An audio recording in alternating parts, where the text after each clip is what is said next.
Bonsoir. Le vecteur R est-il une bonne alternative au vecteur O dans le logement neuf? C'est autour de cette question que nous allons débattre ce soir. Qui de l'air ou de l'eau va l'emporter? Ça ressemble à une bande-annonce pour un film de super-héros. Nous le saurons dans quelques instants avec mes super-héros du soir. Bonsoir, ce sont les invités du débat CJBAT.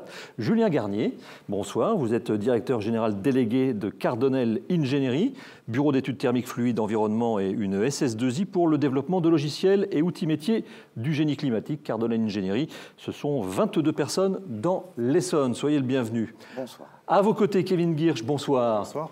Vous êtes chef de service génie climatique chez Betem Ingénierie. Betem est un bureau d'études fort de plusieurs implantations en France. Personnellement, vous êtes à Toulouse, 250 collaborateurs. L'activité se décompose en 3 tiers équitables, le logement, le gros tertiaire et l'industrie.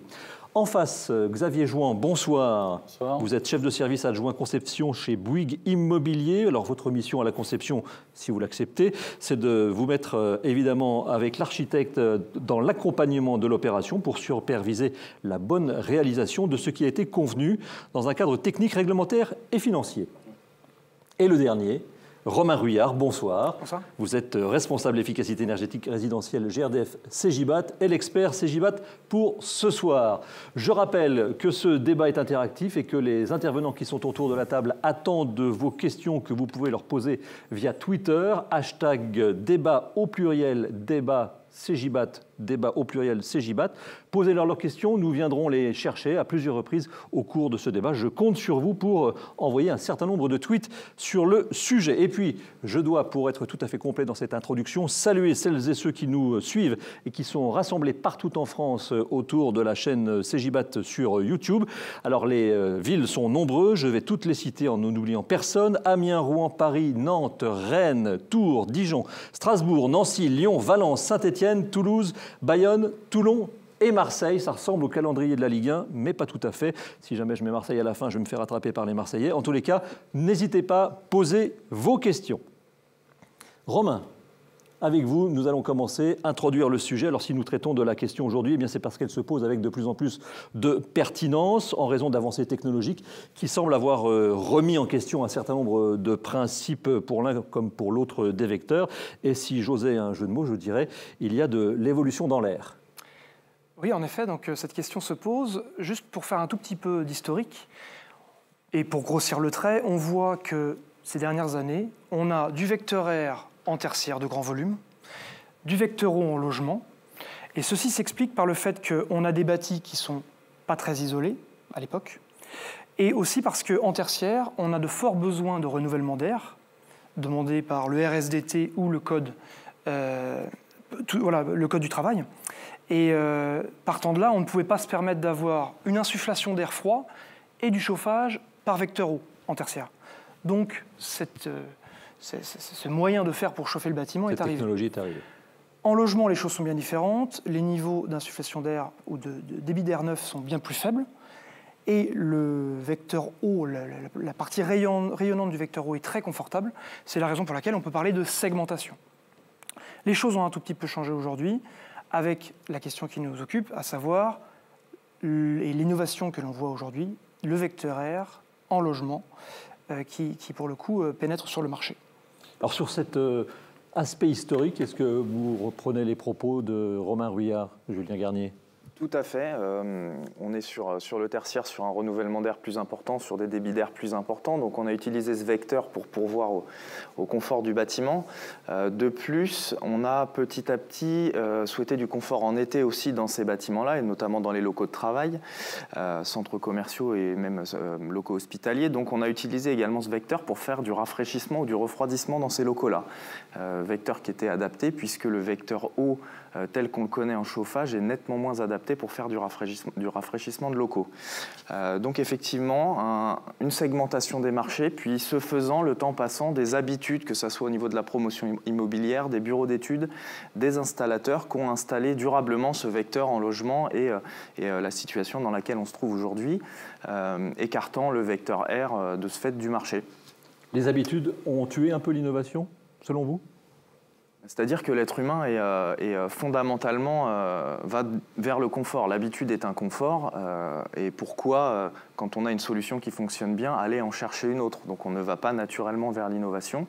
Et c'est ce qui, je pense, a aussi conduit le marché, effectivement. Donc cette segmentation, pour vous, elle est due aux habitudes prises, à la technologie aussi disponible sur le marché pour l'une comme pour l'autre. Exactement, les industriels pourvoient des solutions et innovent en fonction des opportunités de marché et ont plus innové avec l'appui de bureaux d'études sur les solutions vecteur haut, comme par exemple à une époque l'hydrocablé qui a été une innovation il y a quelques années déjà dans le bâtiment, mais c'est pour souligner ce principe une des innovations de l'époque qui a soutenu ce vecteur, le vecteur haut. Kevin Giersch, est-ce que vous êtes aussi d'accord avec cette segmentation ou sectorisation entre les deux utilisations? Je schématise, donc gros volume tertiaire, vecteur R, petit volume résidentiel, vecteur haut. Ça paraît logique. Oui, il y a cette logique, effectivement. Je vois 3 justifications au vecteur R. La première, c'est lorsque on a déjà en présence le vecteur du fait du renouvellement d'air neuf hygiénique. Donc, on a des débits d'air neuf hygiénique requis qui sont compatibles avec l'apport de chaleur que peut amener un vecteur R. Donc on va mutualiser les systèmes et puis on le met en place comme ça dans des bâtiments. Donc c'est le cas des petites salles de spectacle, de certains établissements scolaires ou de salles de conférence. L'autre justification, c'est le besoin de puissance. Le vecteur R bénéficie de la puissance qui est proportionnelle au débit d'air. Donc on peut véhiculer énormément de puissance dans un bâtiment comme ça. Donc c'est le cas des locaux de grand volume. Et enfin, la dernière justification, c'est le besoin de climatiser. Lorsqu'on a un besoin de climatiser, le vecteur R est tout à fait opportun. Le vecteur haut, contrairement au vecteur R, est parfait pour le chauffage, mais pour la climatisation, du fait des risques de condensation, il ne bénéficie pas des puissances. Donc c'est pour ça que dans les bâtiments qui ont un besoin de climatiser, on va s'orienter davantage sur un vecteur R plutôt que de mettre en place les deux systèmes en même temps. Tout à l'heure, Romain Rouillard le disait dans son introduction, les positions changent. Ni l'un ni l'autre n'avait évoqué l'augmentation du coût des énergies ou le souci que nous avons tous de préserver la planète. Est-ce que ça peut jouer aussi dans la prise de conscience de spécialistes comme vous pour préconiser plus du vecteur R que du vecteur haut dans certains cas? C'est ce qu'on a vu sur les locaux de grand volume. Historiquement, ils étaient plutôt chauffés en vecteur R pour combattre les effets de stratification. Par la suite, il y a des systèmes rayonnants, que ce soit vecteur eau, que ce soit vecteur gaz, qui se sont mis en place pour travailler sur la température de rayonnement des parois, plutôt que sur le chauffage de l'air de l'ensemble des locaux. Et avec à la clé, bien sûr, des économies d'énergie. Julien Garnier, est-ce que ça rentre dans les préconisations que vous faites pour vos clients? Cette dimension durable, du développement durable?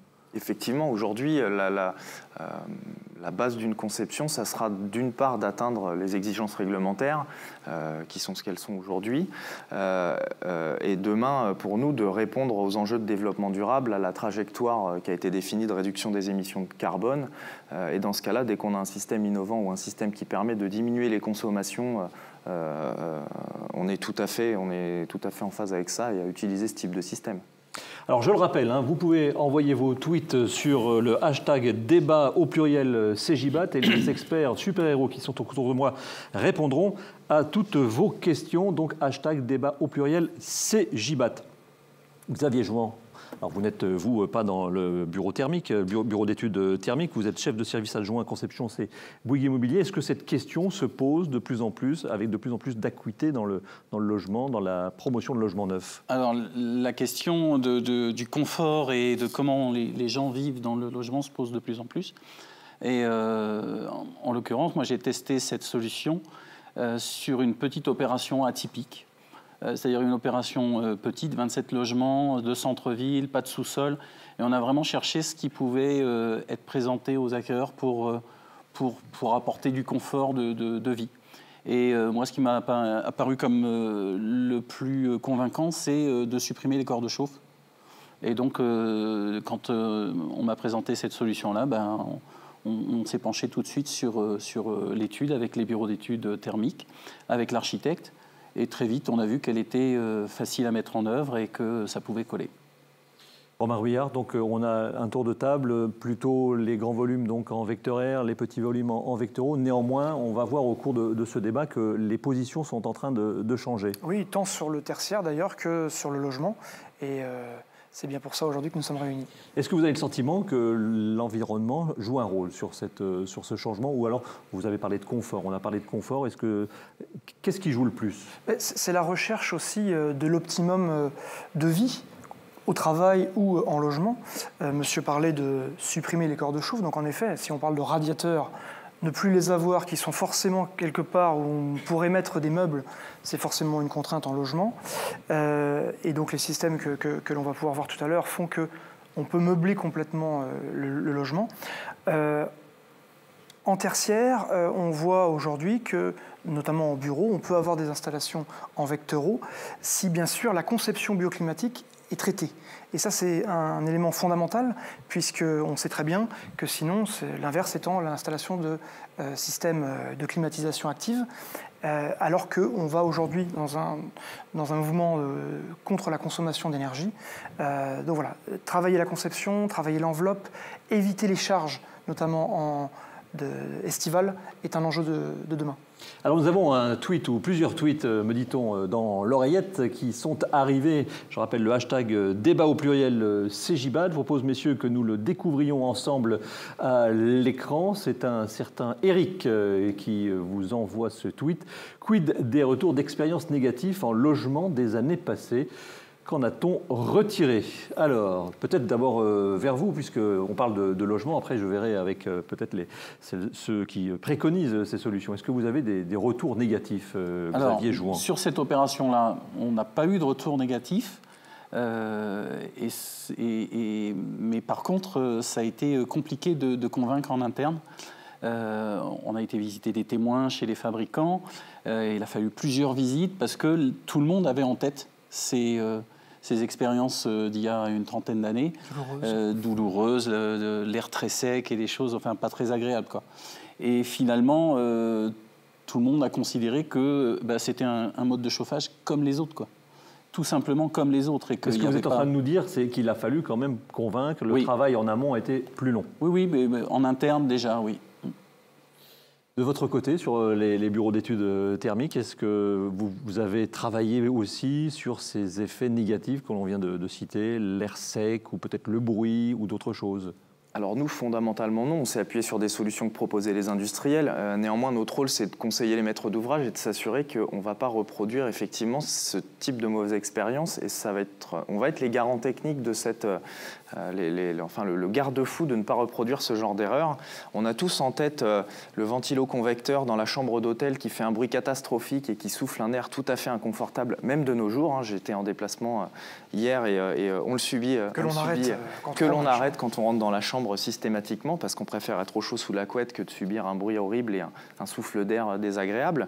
Les systèmes aujourd'hui ont bien tenu compte de ces problématiques et effectivement on ne se rend pas compte aujourd'hui rien que du fonctionnement d'un système vecteur air dans un logement. On n'a pas de problématique de bruit, pas de problématique d'inconfort quand on est statique au souffle, au mouvement d'air. Donc je pense que oui, on a des solutions aujourd'hui qui répondent à ces écueils des années passées. Est-ce que vous avez des retours négatifs, Kevin? Sur des systèmes de vecteurs air en logement? Non, ce n'est pas des préconisations que nous suivons ou auxquelles on est rencontrés, du moins dans les régions qu'on officie. Donc il y a débat, vous détaillerez tout cela au fur et à mesure de la soirée. Non, on vient d'un monde où les logements étaient peu isolés, donc la stratification d'air était évidente. Pour combattre les déperditions, il fallait souffler fort, souffler chaud. Donc, ça faisait du bruit. Ça faisait du bruit. On avait un écart tête-pied en termes de température qui n'était pas agréable. Une tête comme ça, des pieds gelés, voilà, pour faire simple. Donc les gens soit limitaient le débit d'insufflation parce que c'était trop bruyant, soit au contraire conservaient l'inconfort corporel pour avoir chaud. Les choses ont largement changé et c'est la raison pour laquelle le vecteur air peut être aujourd'hui remis sur la table.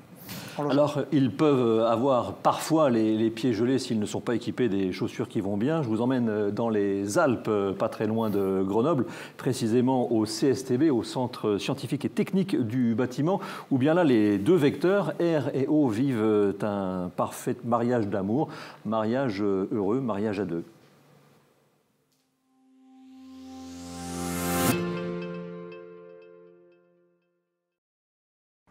À Grenoble, le CSTB accueille un centre de formation par le geste spécialisé dans la pose de fenêtres. Ce centre, expert dans les domaines de l'environnement, de la santé et du confort, accompagne les acteurs privés et publics dans l'amélioration de la qualité de l'enveloppe des bâtiments. Construit à partir de 2015 et conforme à la RT 2012, le centre a atteint son objectif de réduction de 15% par rapport au seuil réglementaire. On a mis en œuvre ce bâtiment avec un confort thermique important, l'hiver bien évidemment avec un chauffage eau, mais surtout l'été avec un rafraîchissement de type adiabatique qui est performant, moins coûteux qu'une climatisation et plus confortable d'un point de vue santé pour les usagers et les utilisateurs du bâtiment. Donc c'est ce qui en fait une particularité à Grenoble. Le système adiabatique, c'est un système particulier, c'est-à-dire qu'il c'est une ventilation qui vient passer au travers d'un échangeur humide en cellulose qui permet le refroidissement, enfin de faire baisser la température. Dès la conception, pour répondre aux différents besoins des usagers du bâtiment, un traitement thermique et acoustique particulier était nécessaire. Le centre accueillant une activité de bureau classique et une grande halle de formation attenante. Le choix du vecteur eau couplé au vecteur air permet de combiner la qualité du chauffage tout en apportant un confort estival optimum et un renouvellement de l'air neuf hygiénique. Le bâtiment est raccordé sur une boucle de chaleur depuis une chaufferie gaz propre au CSTB. Donc l'intérêt de compléter le vecteur eau et le vecteur air, c'est de jouer sur une base existante d'un réseau de chaleur sur le site du CSTB et d'accompagner le besoin en renouvellement d'air neuf hygiénique pour pouvoir rafraîchir le bâtiment dans un mode passif et efficace. Des panneaux rayonnants équipent la halle de formation et des radiateurs sont installés dans les bureaux. Ce système fournit une réactivité sur le niveau de chauffage, offrant un confort aux usagers. L'intérêt de ce système-là, c'est que c'est beaucoup plus doux en termes de régulation de température. C'est-à-dire qu'on n'a pas, comme sur un système de climatisation ou de chauffage classique, des sources de chaleur ou des sources de froid qui sont assez concentrées et qui peuvent être agressives. Là, c'est assez harmonieux en termes de régulation de température et c'est assez agréable au quotidien. Autre avantage du système, l'addition des deux technologies n'alourdit pas les procédures de maintenance. Elle se résume à une surveillance des équipements électriques, des électrovannes et du flotteur pour éviter que l'eau ne s'accumule, au nettoyage de l'échangeur humide et au remplacement des filtres chaque année sur la CTA. L'implantation d'un système vecteur air reste aujourd'hui essentiellement réservée à un type de bâtiment. Aujourd'hui, la majeure partie des projets tertiaires sont équipés d'un vecteur air pour répondre à ce renouvellement d'air neuf hygiénique. En revanche, actuellement sur la partie résidentielle, le besoin en renouvellement d'air neuf étant plus faible, il y a moins de réflexion sur cette démarche, mais qui peut être étendue en fonction du niveau de confort ou du niveau énergétique demandé. Le couplage vecteur air-vecteur eau complété par l'adiabatique se révèle très efficace pour cette installation tertiaire mixte, cette combinaison permettant de moduler finement les températures en fonction des besoins de chaque usager du bâtiment. Et pour celles et ceux qui connaissent la région, alors nous n'étions pas vraiment à Grenoble, mais tout près à Saint-Martin-d'Air. Voilà pour la précision. Précision également pour le naïf que je suis, et je le fais très très bien. J'ai entendu un mot, non pas compte double, mais assez compliqué, Romain Ruillard, qui s'appelle adiabatique. Comment ça marche? Faites-moi Michel Chevalet. Alors l'adiabatique, comment ça marche? C'est très simple, c'est comme quand vous sortez de la douche. Quand vous sortez de la douche, vous avez l'eau qui s'évapore, et l'eau qui s'évapore, c'est un sentiment de froid. Ça amène de la fraîcheur. Dans cette installation, qui est en adiabatique indirect, on prend de l'air neuf venant de l'extérieur, qui est chaud, on est en été, on vient le passer devant cette batterie où il y a eu ce média sur lequel il y a eu évaporation, donc diminution de température, et on rafraîchit comme ça le bâtiment. Ça me permettra d'être moins naïf en me couchant ce soir. Et je pense que sur les moteurs de recherche, votre explication fera un carton parce que même les grands noms n'ont pas réussi à m'expliquer ça avec autant de facilité. Revenons sur le sujet vecteur air, vecteur eau. Finalement, ça marche bien, Julien Garnier. On a la démonstration. Alors là, dans le tertiaire, hein, je rappelle que notre sujet majeur, c'est le logement, mais dans le tertiaire, ça fonctionne bien. Effectivement, sur ce type d'exemple, on voit qu'il n'y a pas d'incompatibilité entre les vecteurs et on a pris le mieux des deux. Le vecteur air pour réaliser le chauffage en hiver, le vecteur eau pour rafraîchir le bâtiment en été et aussi assurer les débits hygiéniques. Donc il n'y a pas de contradiction à utiliser ces deux vecteurs. Effectivement, dans le tertiaire, quid du logement neuf, pourquoi pas appliquer le même genre de solution en logement neuf. Mais là, J'y verrais peut-être un bémol, c'est qu'on va multiplier les systèmes dans le logement neuf et ce n'est pas le cas. Donc, ce type de solution ne serait pas applicable au logement neuf. Il faut d'autres solutions industrielles qui soient mieux adaptées. Mais revenons à ce reportage. Techniquement, ça vous semble logique, les choix qui ont été faits? En plus, c'est le CSTB, donc on imagine bien qu'ils sont conseillés, ils savent de quoi ils parlent. Ça vous paraît tout à fait pertinent? Tout à fait pertinent, effectivement. On a utilisé les meilleurs atouts des deux vecteurs. Kevin Kirsch, vous vous dites pourquoi pas ces deux technologies différentes dans un même bâtiment? Absolument, oui. Le confort d'été est une problématique majeure aujourd'hui. Dans des bâtiments tertiaires, on a des besoins de renouvellement d'air qui sont dictés par le règlement départemental sanitaire. Donc ce vecteur R existe. Voilà. Ici encore, on a utilisé l'opportunité d'utiliser ce vecteur R existant pour rafraîchir le bâtiment ou évacuer les calories. Donc c'est soit du rafraîchissement, soit à plus forte mesure de la climatisation, par le biais en plus d'un système peu énergivore.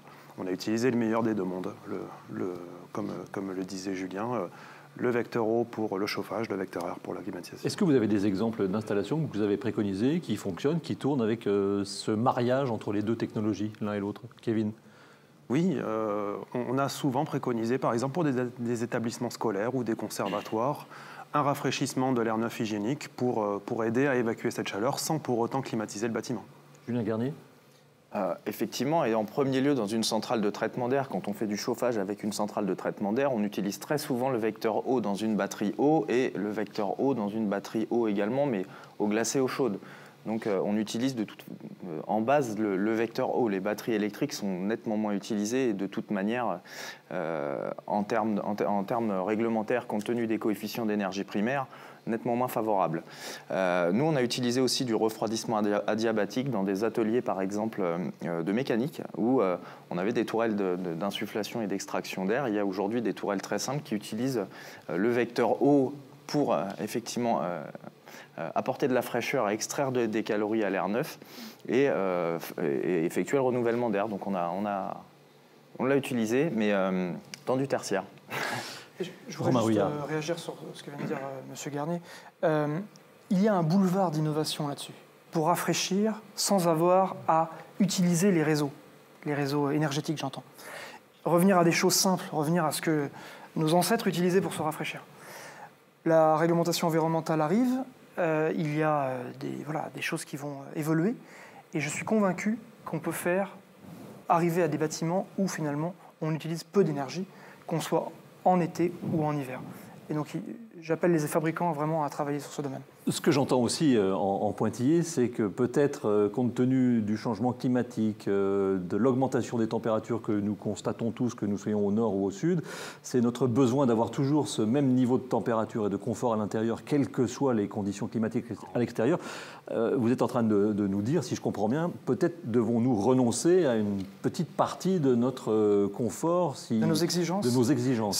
C'est absolument sûr. En fait, il faut que chacun travaille, à savoir, nous devons travailler sur nos exigences, et il faut évidemment que les industriels travaillent à faire des solutions peu consommatrices d'énergie et revenir à des basiques. Il y a, je le répète, un boulevard d'innovation là-dessus. Et ça, c'est entendable quand vous allez voir des clients, vous tentez de leur prescrire des solutions en leur disant plutôt que de climatiser, on va refroidir. Est-ce qu'il y a débat ou est-ce que ce sujet environnemental est entendable? Alors aujourd'hui, pour ce qui est de la climatisation et avec la réglementation, on a de toute façon des freins à climatiser en termes de réglementation et notamment en logement, heureusement. Parce qu'aujourd'hui, le grand public, et c'est un phénomène de société, ayant du confort, on veut toujours plus de confort. Mais je pense qu'il y a un débat fondamental qui est est-ce qu'on ne doit pas revoir le besoin et notre besoin de confort? Aujourd'hui, effectivement, on va subir 1 semaine, 2 semaines de canicule en été, peut-être des températures plus froides en hiver. Alors, est-ce qu'il ne faut pas peut-être mettre un pull? Est-ce qu'il ne faut pas décaler les horaires de travail? C'est effectivement un sujet de société, mais je partage tout à fait la vision de M. Huillard. Il faut travailler le besoin avant de travailler les systèmes. C'est fondamental. Kevin Kirsch. Tout pareil. Alors, nous allons aller vers les tweets qui sont arrivés sur le hashtag débat au pluriel. CJBAT, je l'attends comme vous. Alors, c'est Trémy qui nous dit La taille des gaines de ventilation n'est-elle pas un frein à l'utilisation du vecteur sans S en rénovation, du vecteur R en rénovation et en neuf? Je plaisante, hein, Trémy, n'envoyez pas un tweet vengeur derrière. Qui répond à cette première question? Kevin? Oui, là, on a vu dans l'exemple vidéo qui était un système de traitement d'air centralisé, c'est-à-dire une centrale de traitement d'air ventiler plusieurs locaux. Il y a une alternative à ça, hein, c'est les ventiloconvecteurs. Hein. Quand on utilise du vecteur R, ce qui est important, c'est de faire un taux de brassage dans chaque local qui permet de Sinon, je vais vous corriger, excusez-moi. de traiter l'ensemble du volume. Soit on le fait par un système centralisé, et c'est vrai que ça fait grossir les gaines, soit on le fait localement, par des ventiloconvecteurs en recyclage uniquement, et on atteint le même niveau de puissance. Ça gazouille sur débat CJBAT, débat au pluriel, puisque nous avons un nouveau tweet que je vous propose de regarder. C'est Fred Zabot qui nous dit la prochaine réglementation, alors c'est plus thermique, le E c'est énergie environnementale, pardon, imposera-t-elle une exigence sur la qualité de l'air? Fred, vous êtes un poil en avance sur la construction de ce débat, alors peut-être a priori pas? Non. Faudrait-il déjà qu'on ait une réglementation environnementale suffisamment ambitieuse pour atteindre la trajectoire qu'on s'est fixée à l'échelle de la COP21, à l'échelle française, européenne? Alors l'enjeu de la qualité de l'air, on en est malheureusement encore très loin. On le verra dans la suite de ce débat. Avant de recentrer le sujet qui est, je le rappelle, sur le logement, et je viendrai vers vous dans quelques instants, Xavier Join, deux technologies dans ce qui nous a été montré à Saint-Martin-d'Air, dans le bâtiment du CSTB. Bêtement, moi j'additionne deux technologies, ça fait 2 fois plus cher. Est-ce que c'est le cas ou pas? Ne vous battez pas pour répondre. Dès qu'il est question d'argent, il n'y a plus personne. La technologie que vous considérez dans l'addition, c'est le vecteur R. Sauf que ce vecteur R, on en avait besoin de toute manière pour renouveler l'air neuf hygiénique. Donc de toute manière, ce système, on en avait besoin. On aurait pu chauffer et climatiser par ce système, mais ça aurait été un système tout autre. Il aurait fallu réguler par des batteries terminales dans chaque local. Non, je ne pense pas que ce soit une addition vraiment si simple. Julien? Je le partage, comme tout à l'heure. Alors oublions un instant donc le tertiaire pour recentrer le débat autour de la question initiale. Vecteur R est-il une bonne alternative au vecteur O en logement neuf? Ça semble commencer à poindre, Romain Ruillard, puisque nous avons un exemple ici à vos côtés, mais d'autres promoteurs, constructeurs le proposent. Oui, tout à fait. Donc, si je reviens un petit peu sur les arguments précédents, les logements sont plus isolés.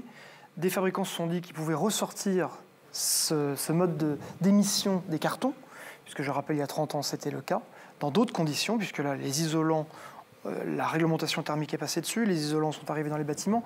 Il y a de l'inertie aussi, pour le coup, dans ce bâtiment. Le vecteur R est nouveau, j'entends par là qu'il peut souffler moins chaud, il peut souffler moins fort. Donc on a géré la partie stratification, on a géré la partie acoustique. On semble que là, c'est le carré gagnant, quoi. Xavier Jouan, évidemment, je prêche un convaincu, puisque vous nous avez parlé brièvement en introduction de l'opération que vous avez livrée dans la région parisienne. Quels ont été les arguments, si on reprend le cheminement? Le premier et le principal, c'est le gain de place. Aujourd'hui, on voit que les logements, ils ont évolué, pas dans le sens de l'agrandissement. On diminue, on a des logements très compacts. Chaque mètre carré est un mètre carré gagné. Oui, et là, en l'occurrence, c'est pas que des mètres carrés, c'est surtout des mètres linéaires qu'on libère sur le mur. Et c'est ça le confort qu'on voulait proposer. Sur, j'allais dire, les performances thermiques, j'ai cru tous les techniciens qui m'ont présenté le sujet, et je pense que j'ai fait le bon choix. Mais j'avoue que ce qui m'a guidé, c'était essentiellement ça, c'était d'apporter un petit plus au niveau du confort de vie pour les acquéreurs. Pour ce fameux bâtiment dont vous parlez, nous en sommes au 2e hiver de vie, à peu près. Tout fonctionne bien? Tout fonctionne bien. On a eu un petit souci, alors pas du tout lié au système lui-même, mais à la communication de ce système avec notre système domotique. Donc une question de compatibilité? Pas vraiment de compatibilité. Au final, on s'est aperçu que c'était tout bêtement un problème de pile qui n'était pas conforme, et voilà. Alors je vous propose justement de voir comment ce système fonctionne dans un logement. Après Grenoble, nous prenons la direction de la région parisienne et des Hauts-de-Seine, dans un appartement équipé du vecteur R, pour le plus grand bonheur de ses occupants.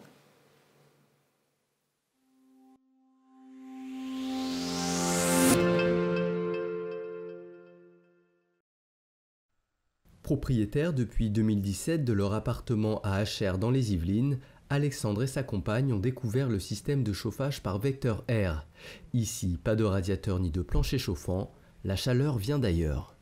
Le système de chauffage, en fait, c'est un système de chauffage par ventilation. C'est-à-dire que chez moi, j'ai dans chaque pièce une bouche d'aération qui va me souffler l'air chaud et aspirer l'air froid, globalement. Et dans chaque pièce, je vais avoir un thermostat qui me permet de régler la température assez simplement. Cette simplicité d'utilisation permet d'ajuster le confort thermique en quasi temps réel.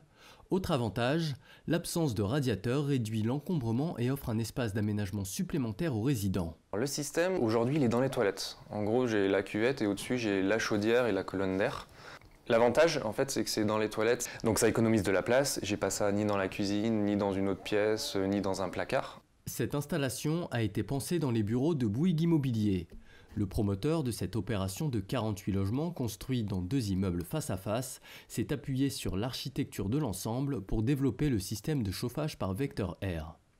Dans notre conception, l'intérêt c'était d'utiliser justement cette symétrie et cette verticalité. Et à ce titre, il nous a semblé judicieux de mettre en place des chaudières individuelles à condensation, des chaudières gaz, qui nous a permis d'utiliser des conduits 3CE dans les gaines qui se plombent. L'espace gagné sur les radiateurs ne se répercute pas ailleurs dans le logement. Le promoteur a réussi à limiter au maximum l'encombrement du système de circulation du chauffage. Notre idée de base était de réduire au maximum la surface des faux plafonds. Pour cela, nous avons travaillé avec l'architecte concepteur afin de positionner notamment les toilettes dans lesquelles figure la chaudière et le départ du système, dans une zone assez centrale qui nous permet de distribuer l'ensemble des pièces à vivre en minimisant au maximum la surface de faux plafond. Dotée d'un système de ventilation classique de type hygrobée, l'installation est source de confort pour toute la famille et offre une bonne maîtrise de l'hygrométrie. Autre atout du vecteur air dans le résidentiel, sa capacité à apporter un traitement et une amélioration de la qualité de l'air. Sur le système actuel, nous sommes sur une qualité de filtration G4 où on a principalement une filtration des grosses poussières. Demain et sur les nouveaux programmes, on propose une qualité de filtration en F7 pour aller chercher la filtration de microparticules, pollen, spores. Séduit par les points forts du vecteur air, ce couple ne se voit pas revenir à un autre système. Avant, j'ai eu une chaudière classique avec des chauffages classiques au mur. J'ai eu des grilles peints ou des chauffages convecteurs classiques aussi. Je suis assez content de ce système de chauffage parce que c'est suffisamment efficace pour m'avoir convaincu de demain, si je veux faire construire ma maison, de prendre le même type de chauffage. Parce que c'est économique en place, parce que c'est économique en énergie et puis c'est confortable aussi. Confortable et compétitif. Pour ce projet résidentiel, cette installation modulable et évolutive n'a pas coûté plus cher aux promoteurs qu'un système classique. Avant de refaire un tour de table à propos de ce deuxième reportage, je vous rappelle que vous pouvez envoyer vos questions via Twitter sur le hashtag débat au pluriel CJBAT et je compte bien sur vous, celles et ceux qui nous regardez via la chaîne YouTube de CJBAT pour poser des questions. Alors, sur cet exemple de ce logement qui fonctionne au vecteur air, vous avez, Julien Garnier, des propositions, des dossiers en cours en ce moment ? Effectivement, on a travaillé en études sur différents projets sur le vecteur air. Nous, il n'y a pas de contrainte ou de contre-indication particulière. Ça nécessite effectivement un travail plus étroit avec l'architecte pour intégrer ce système. Moi, j'aurais un frein, mais qui est un frein architectural et réglementaire, c'est qu'on va devoir, dans certains cas, on va devoir augmenter la hauteur des niveaux de l'épaisseur du système. Si on a une chape, on a un peu le même fonctionnement, donc ce n'est pas une hauteur très importante, mais sur certains programmes, on peut dépasser les gabarits du PLU, donc perdre un niveau. Et dans ce cas-là, le système perd son intérêt. Toutefois, sur les systèmes qu'on a réalisés en conception, pas de difficulté particulière, et je dirais même une facilité vis-à-vis de certains labels, notamment le label NF Habitat, qui demande d'avoir des pans de murs libres. Et dans ce cas-là, on a un travail qui est nettement facilité, puisqu'on sait qu'on n'a plus d'émetteurs qui encombrent les murs, donc donc un intérêt à installer ce système pour lever ce type de frein, par exemple. Néanmoins, pour faire écho à ce que disait Romain Ruyard tout à l'heure, où les positions sont figées parce qu'on a toujours fait ainsi, vous connaissez cette phrase, hein, pourquoi on changerait quelque chose qui fonctionne. Est-ce que vous avez le sentiment que quand vous travaillez avec des promoteurs immobiliers, alors peut-être pas avec Bouygues, mais d'autres, ce sont des mondes qui sont ouverts à l'innovation naturellement, parler sans crainte?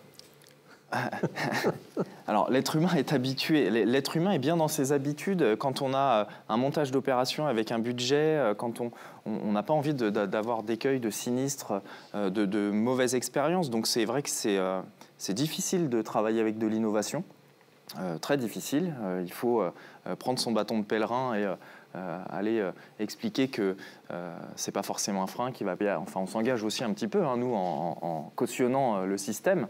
Donc, on est un petit peu obligé de l'étudier, de l'assumer. Mais c'est vrai que c'est compliqué, l'innovation. On a du mal à apporter de l'innovation et des nouveaux systèmes. C'est plus, pour moi, les contraintes environnementales, énergétiques, qui vont être de nature à amener de nouveaux systèmes et à amener de l'innovation, et notamment dans le logement neuf.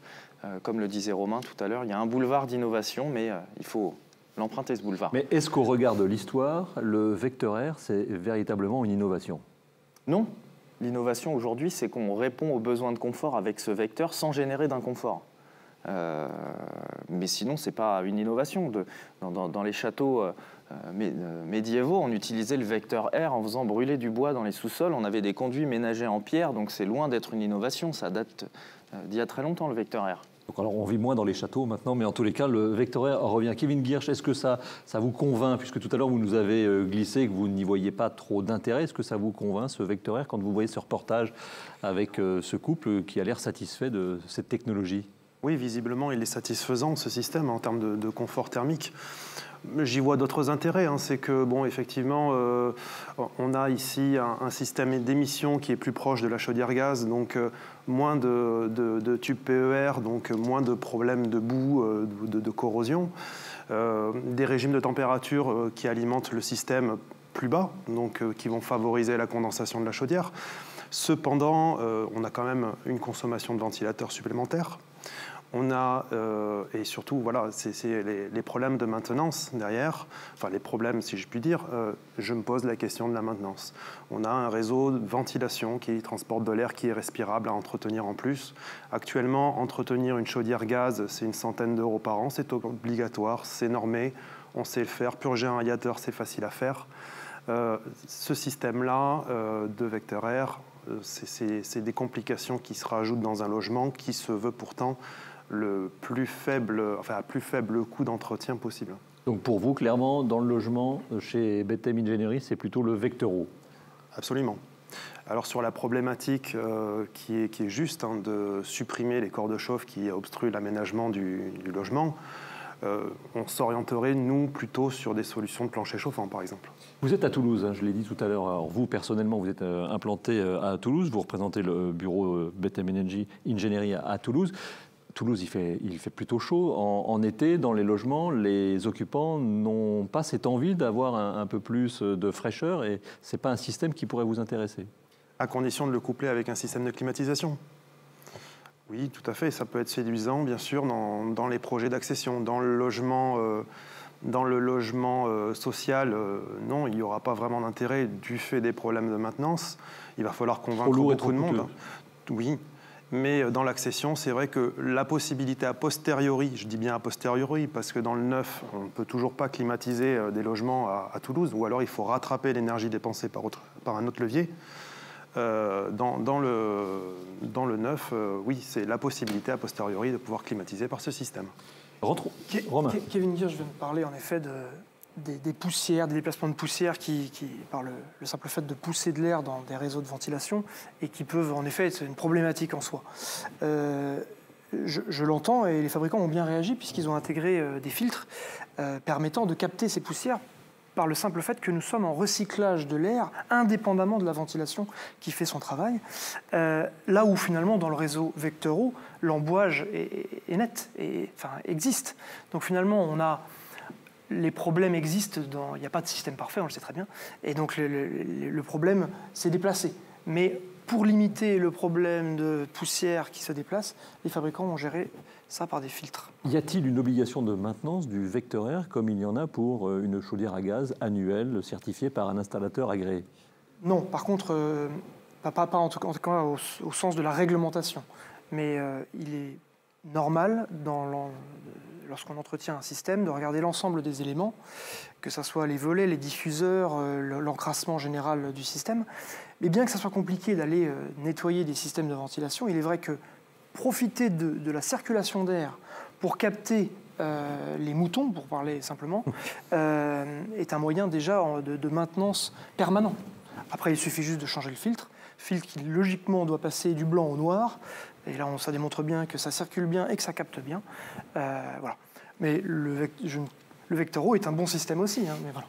Nous étions il y a quelques instants donc chez ce couple dans la région parisienne qui visiblement y trouvait beaucoup de confort. Là, c'est la fin de l'histoire pour vous chez Bouygues Immobilier. Mais en amont, est-ce que ça demande une préparation particulière de l'installation de ce vecteur air par rapport à un vecteur eau, j'allais dire, maîtrisé depuis des décennies? Exactement. Une fois le système choisi, la brouette étant chargée, il fallait la pousser. Donc on a été au charbon, on a avec l'architecte, avec le bureau d'études, on a essayé d'optimiser le système pour ne pas avoir beaucoup plus de faux plafonds que nécessaire. Alors c'est vrai que ça marche mieux si on a la totalité des logements qui plombent, comme on dit, la même typologie qui vient se répéter. Voilà. Ça c'est l'idéal. Si on a une distribution qui est autour d'une entrée, d'un dégagement qui sont compacts, c'est l'idéal. Et là, le défaut d'avoir un peu de faux plafond, une hauteur qui est diminuée par rapport aux 2,50 courants, disparaît un peu, puisque dans ces zones-là, on n'a pas besoin tout à fait de la même hauteur. Il ne faut pas exagérer non plus, hein, c'est mieux si on a quelques centimètres de plus. Mais ce travail-là, il est à faire, et il est à faire de manière assez précise, et avant le PC, parce qu'après, c'est compliqué de changer la morphologie du logement, parce que ça a des implications sur la façade. Romain Ruggiard. Oui, en effet, on peut le voir dans le reportage. Monsieur, qui est grand, il doit faire 1m85, je crois, nous dit qu'il n'a pas de problème, en effet, le fait qu'on ait abaissé légèrement les parties circulation pour passer les gaines de diffusion d'air. Mais il est vrai que, voilà, on est sur quelques mètres carrés qui sont impactés par ça. Entre l'entrée et les différentes pièces de vie, franchement, le monsieur était ravi par cette solution technique. C'était pas un point noir pour lui que d'avoir le plafond qui est rabaissé. Comme vous le disiez, il n'y a pas de solution idéale, car pour le vecteur air, il y a besoin de beaucoup d'espace pour déplacer l'énergie, alors que le vecteur eau, un radiateur, l'émetteur et puis quelques petits tuyaux, j'allais dire, là, on est sur des dimensionnements un peu plus importants, d'où le fait de les mettre dans les plafonds, dans les faux plafonds. Et effectivement, pour déplacer la même quantité d'énergie, on va avoir une chaleur massique nettement moins importante avec l'air, donc il va falloir des sections de conduits plus importantes. Ce faisant, effectivement, en concentrant le système et en bénéficiant d'une circulation avec un plafond un peu plus bas, circulation qui est borgne, donc ça ne nuit pas non plus à l'agrément du logement ou très peu, on va devoir travailler sur ces réseaux, mais réseaux qui vont être du coup très courts. On ne va pas devoir déployer des réseaux. Oui, parce que tout tourne dans la conception du logement, de ce fameux appareil central qu'il faut mettre véritablement au cœur du logement et ensuite faire en sorte que les gaines soient les plus courtes possibles, si j'ai bien compris. Oui, ce qu'on voit, c'est qu'il est intéressant d'avoir le placard technique qui intègre la chaudière gaz et l'unité de traitement, traitement d'air, plutôt au centre du logement, donc là en salle de bain la plupart du temps ou en WC, voilà. Et après les pièces sont autour de ce système, ce qui fait que les gaines sont courtes. Il faut quand même avoir des gaines qui, dans les circulations, font des virages pour casser l'acoustique, bien sûr, pas être en direct, mais finalement on est en effet sur un déployé, on doit être sur 4-5 mètres maximum. Voilà, ce qui se fait très bien. Xavier Jouan, vous nous avez dit qu'il fallait prendre quelques précautions en amont pour le concepteur, que ça ne posait pas trop de problèmes.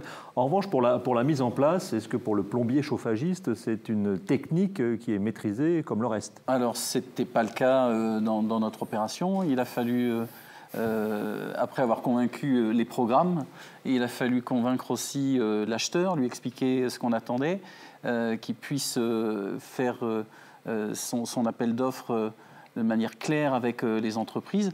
Alors, bon, peut-être que derrière, les entreprises ont pris un peu de précaution. Elles découvraient aussi le système. Globalement, on peut déjà dire que ça s'est bien passé. Mais encore une fois, sur cette opération, celle dont moi je parle, on en a vu une autre ici qui était plus classique. Mais ce côté atypique avec des duplex, au départ, on pensait que ça n'allait pas marcher et ça marchait très très bien. Le système, parce qu'un duplex, c'est compact. Et ça répondait bien à la nécessité qui était la nôtre d'avoir le système en partie centrale et la distribution tout autour des pièces. Vous avez évoqué donc votre proposition, votre projet plutôt de 27 logements, on en a vu un autre. Est-ce que ça veut dire qu'il y a une taille critique de petits projets, de petites constructions, ou ça peut s'appliquer à tout type de bâtiments, de logements? Moi, je ne vois pas de frein à l'appliquer à des bâtiments plus importants. Là, on parlait de chaudière gaz individuelle, donc d'une murale qui est dans un placard, tout simplement. Quand on a des bâtiments de plus grande ampleur, on peut aussi aller vers de la chaufferie collective. L'intérêt aussi de ce système, c'est qu'il a une grande réactivité, donc les surpuissances de relance, on va les minorer, voire les négliger, puisque le dimensionnement du système permet d'assurer cette relance sans avoir à chauffer un grand volume d'eau. Et donc, on va travailler également sur la bonne conception de cette chaufferie collective. Le tout étant d'avoir un réseau eau chaude qui transite à proximité de ces placards sur lesquels on va raccorder cette unité de traitement d'air individuelle. Après, effectivement, on va peut-être parfois cumuler des hauteurs un peu plus importantes, ou si on l'accepte, abaisser les faux plafonds dans ces circulations et rester dans les mêmes gabarits, il n'y a aucun frein, et même au contraire, sur les grandes opérations, on a plus de répétitivité. Donc un travail de conception optimisé. Une fois qu'on a conçu un étage courant, on peut le développer sur les étages suivants. Donc moi, j'y vois aucun frein, et j'ajouterais juste un point. Quand on a de la production collective, on a du potentiel de récupération d'énergie renouvelable. Dans ce cas-là, on va vers des systèmes plus performants et vers les systèmes innovants de demain. On parle d'innovation, donc généralement, l'innovation coûte un petit peu plus cher, mais il faut compter évidemment chez nos amis fabricants sur l'effet volume pour que les prix baissent et que cette solution apparaisse peut-être encore plus logique quand on est acheteur chez Bouygues Immobilier, par exemple. Romain Rouillard. Oui, ce qu'on peut voir, c'est que les devis aujourd'hui entre chaudière gaz sur vecteur eau ou chaudière gaz sur vecteur air, on se rend compte qu'on est sur des prix équivalent à ce jour, au détail près de monsieur qui nous expliquait que l'installateur a forcément, du fait de l'innovation, rehaussé un peu son devis. On peut donc compter sur l'effet volume pour pouvoir descendre légèrement ses coûts et se dire que c'est peut-être la solution de demain qui va se dupliquer partout. Alors je me tourne vers vous, Kevin Guierch. Est-ce que tous ces arguments ont fini par vous convaincre dans le logement ? Ce vecteur R, il a l'avantage de pouvoir être utilisé par n'importe quel vecteur eau en amont. C'est vrai que le fait d'avoir des bas régimes de température, qui sont de l'ordre, je crois, de 40-45 degrés, ça le rend compatible non seulement avec une chaufferie collective gaz, ça le rend compatible avec une production thermodynamique, avec beaucoup de systèmes qui auparavant étaient un petit peu difficiles à placer sur du radiateur. Cependant, il y a toujours ce problème de maintenance qui est introduit dans le logement et dont l'acquéreur ou le bailleur social aura à supporter les frais. Peut-être le plus gênant dans le système, c'est le réseau de ventilation qui doit être entretenu de manière régulière. Merci. @débat au pluriel CJBAT, c'est le compte Twitter pour participer et vous êtes avec nous. Nous voyons les tweets qui suivent. Le vecteur R en logement pourrait-il être couplé avec une ventilation double flux? Très bonne question de Garnier 79 74 22 81. SVP 11 11 pour poser vos questions. J'ai l'impression d'être Guy Lux, mais ça fait longtemps qu'il n'y a plus de standard de la sorte. Alors qui répond à la question? Romain? Oui, merci. Absolument oui, en effet. On parlait de logement, la contrainte est finalement autre part. Elle est sur le mètre carré perdu. Alors, c'est peut-être pas 1 mètre carré, mais en tout cas, la surface habitable non vendue, qui freine l'apparition du double flux en logement. Cependant, les critères de qualité d'air intérieur étant de plus en plus importants, il est possible que ceci revienne sur le devant de la scène. Julien Garnier, sur la question Twitter. Alors, effectivement, la double flux en logement collectif, aujourd'hui, ce n'est pas la grande tendance du marché. On en a, nous, dans les opérations qu'on traite, quasiment pas, sauf à travailler sur des conceptions passives et des très petits ensembles de logements collectifs. Sur des grands collectifs, compte tenu des sections de réseau d'air et des complexités de transit aérolique, on n'en voit pas. Maintenant, sur de la maison individuelle, effectivement, on pourrait très bien imaginer coupler les deux systèmes. Donc voilà, moi, voilà ma réponse à mon homonyme, Monsieur Garnier. Romain, avant d'aller chez Twitter pour une autre question. Je voulais peut-être aussi ouvrir la voie du confort acoustique et aussi thermique du vecteur Air. Oui, parlons-en. Les inconvénients dont vous avez tous les deux évoqué, voilà. Le bruit, la soufflerie. Voilà, on a parlé, on n'a pas quantifié les choses alors que nous avons fait des essais au Centre de recherche pour le gaz et les énergies nouvelles. Et j'aurais voulu vous montrer alors voyons cela. À quel point le vecteur Air est un système comme les autres.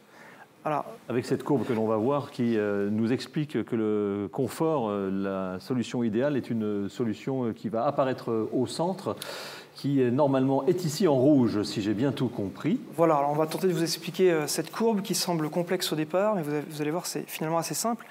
On a sur l'axe des abscisses des degrés, des écarts par rapport à une solution idéale qu'on a mis en rouge saillant, qui est le système parfait. Et sur l'axe des ordonnées, la hauteur entre le 0, qui est le sol, et 250, qui est 2,50 m, qui est le plafond. Et un système parfait, évidemment, c'est le système rouge saillant qui n'a aucun écart entre le sol et le plafond. Ceci n'existe pas. Ceci est une vue de l'esprit. Par contre, si on regarde les différents émetteurs qui existent dans notre monde du génie climatique, entre le ventiloconvecteur, le plafond, l'insert gaz, le vecteur air qui nous rassemble, et le plancher en vecteur eau, eh bien on se rend compte que le vecteur air qui est en rouge bordeaux se situe à l'intérieur de l'ensemble des systèmes existants. Il n'y a donc pas de raison de se dire que c'est un système particulier, il fait partie de la masse. Un autre chiffre que je voudrais vous donner, durant les essais que nous avons pu réaliser, nous n'avons jamais obtenu une valeur plus grande que 35 décibels A, ce qui est très faible, je le rappelle. La réglementation demandant maximum 40 ou 50 dB pour l'appareil gaz selon son emplacement, pièce de vie ou pièce de service. Et ces 35 dB ont été mesurés en configuration classique. Voilà. Donc, soyez complètement rassurés, ce système est un bon système.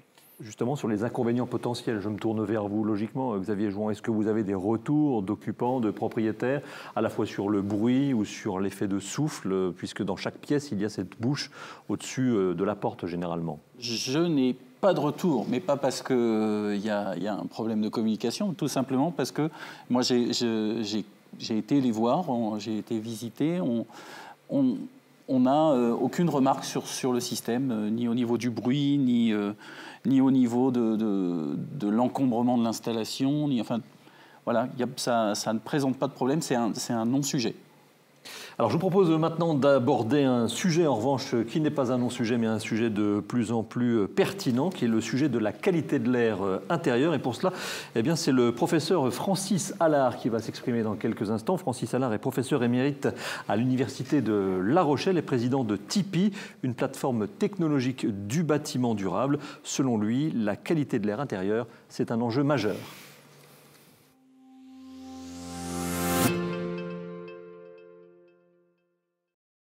La qualité de l'air intérieur est aujourd'hui un problème de santé publique. Voilà. L'impact de la non-qualité de l'air intérieur sur la santé publique est avéré au niveau mondial, donc les travaux de l'OMS par exemple, mais aussi en France, où on avait mandaté il y a quelques années justement l'Observatoire de la qualité de l'air intérieur pour faire une première étude économique des coûts sanitaires. Et on arrivait à une vingtaine de milliards par an en France. La première démarche dans une stratégie d'amélioration de la qualité de l'air intérieur dans des bâtiments, c'est déjà d'identifier et de limiter les effets des sources. Alors les sources de pollution pour un bâtiment, elles viennent de l'extérieur. C'est l'air extérieur qui, par transfert aérolique, rentre dans les bâtiments. Ce sont les transferts qui peuvent venir du sol, par exemple. Donc la première chose à faire, c'est de pouvoir qualifier finalement l'ensemble de ces produits vis-à-vis de leur émission potentielle de polluants. Alors ensuite, bien sûr, il y a la ventilation, mais la ventilation, finalement, c'est une solution de remédiation. Le vecteur air est un candidat très intéressant pour des bâtiments de bonne performance énergétique préalable. Cependant, l'air, c'est un vecteur énergétique intéressant, mais c'est aussi le vecteur de tout ce qui peut se trouver dans les bâtiments, et notamment l'ensemble des polluants gazeux ou particulaires. Alors l'intérêt aujourd'hui de coupler finalement apport énergétique et ventilation, c'est de pouvoir justement traiter l'air en amont, et notamment de se prémunir contre les transferts de particules qui, pour la plupart, viennent de l'air ambiant. Actuellement, je dirais que les innovations principales dans le domaine de la ventilation viennent finalement du couplage avec l'intelligence. C'est-à-dire, et le paradigme, c'est ventiler moins pour ventiler mieux. Kevin Guirch, ventiler moins pour ventiler mieux. Réaction sur ce sujet de la qualité de l'air intérieur. Est-ce que ce sont des sujets que vous évoquez aussi avec les personnes avec lesquelles vous travaillez, pour lesquelles vous travaillez dans les projets que vous faites? Effectivement, en logement, on est un petit peu contraint par le système de ventilation qu'on met en place, à moins de passer sur un système double flux qui, comme on l'expliquait juste avant, est assez marginal. On s'attache à mettre en place des systèmes de ventilation hygrobés, comme vu chez les gens auparavant. Ces systèmes, maintenant, il est de publicité commune de dire qu'ils ventilent trop peu les logements. Là où le vecteur air peut peut-être amener quelque chose de positif dans la qualité de l'air intérieur, c'est qu'on a en un point central l'opportunité d'améliorer cette qualité d'air par la filtration ou par un système de purification a posteriori, à condition que, bien sûr, ce système n'implique pas de stockage de bactéries ou de fonges particulières. Julien Garlier, ça semble aussi un peu contradictoire, cette histoire de qualité de l'air, puisqu'on construit des bâtiments de plus en plus étanches. Donc, qui dit étanche dit que l'air qui est à l'intérieur reste emprisonné, et forcément, ça crée des désagréments. Effectivement, puisque les systèmes de ventilation qu'on a aujourd'hui, notamment l'hygrobé, ont des débits qui sont indexés sur le niveau d'humidité des logements. Et on ne tient compte que de cette seule donnée. Or, il y a énormément d'autres polluants que l'humidité, même si c'est un indicateur, et on ne se fie pas réellement à un taux d'occupation qui représente l'usage du bâtiment. Peut-être que les systèmes de demain utiliseront d'autres grandeurs, comme par exemple le CO2 au sein des logements, pour moduler la ventilation. Néanmoins, là, ce système-là travaille en circuit fermé, donc va traiter le volume d'air qui n'est pas échangé vers l'extérieur. Et je partage sur le fait qu'on a l'opportunité d'apporter un traitement sur cet air. Aujourd'hui, par une filtration relativement simple, on va traiter les poussières. On ne va pas traiter la chimie de l'air, les COV, le CO2, mais qui sait, demain, c'est une première piste pour améliorer la qualité de l'air des logements, puisque ce n'est pas pour l'instant c'est une préoccupation, mais pour l'instant, on n'a pas suffisamment d'innovation pour apporter des solutions satisfaisantes. Si je suis bien informé, les occupants de vos appartements que nous avons vus ne se sont pas préoccupés du système de chauffage. En revanche, sur la qualité de l'air, il y a eu des questions.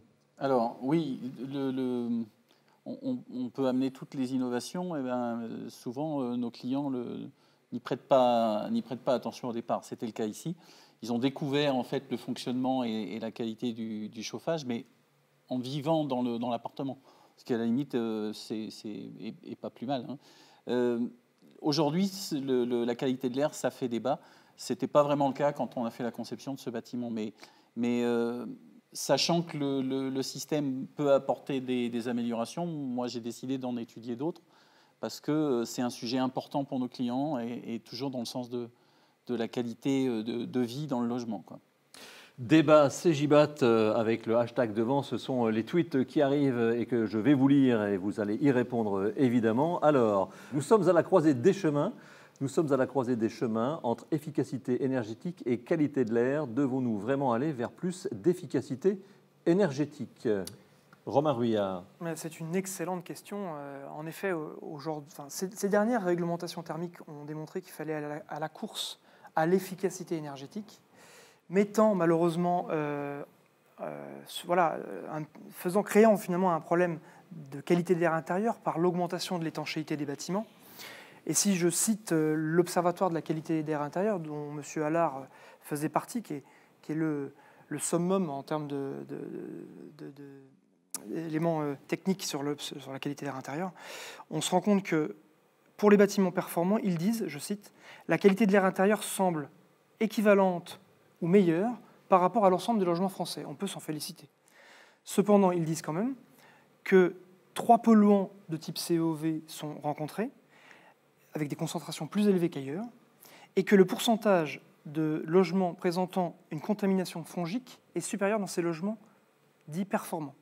Donc on voit bien que la ventilation a atteint, hygrobé notamment, a peut-être atteint ses limites, parce que nos bâtiments sont plus étanches, parce que, comme le disait M.